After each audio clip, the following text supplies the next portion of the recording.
एक बार एक कवि हुआ करता था। उसकी माली हालत इतनी खराब हुई कि घर में खाने के लाले पड़ गए।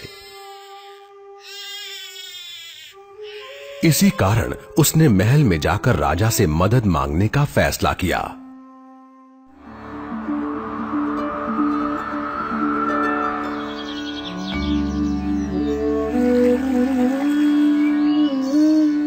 राजा के बुलाए जाने पर उसने अपनी कविताएं पढ़नी शुरू कर दी। वाह वाह वाह वाह वाह वाह। राजा बहुत प्रसन्न हुआ और उसने कवि से अपना इनाम मांगने के लिए कहा। कवि ने मोहरों से सजे शतरंज की ओर इशारा करते हुए कहा, महाराज, अगर आप पहले खाने में चावल का एक दाना रखें और हर खाने के लिए उसे दुगना करते जाएं, तो मैं समझूंगा मुझे मेरा इनाम मिल गया। बस इतना ही? राजा ने पूछा। सिर्फ चावल का एक दाना और सोना नहीं? जी हाँ महाराज। तो फिर ऐसा ही हो। दरबारियों ने चावल के दाने रखने शुरू कर दिए।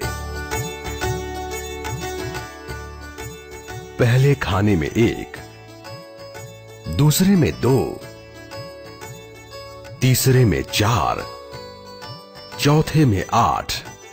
इस तरह वो रखते गए।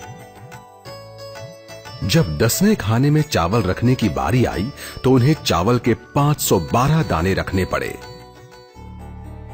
20वें खाने तक संख्या बढ़कर 5,24,288 हो गई।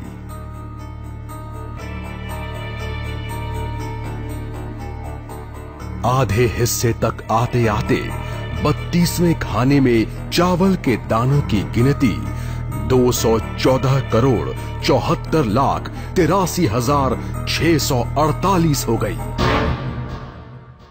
जल्द ही गिनती अरबों खरबों में बढ़ गई।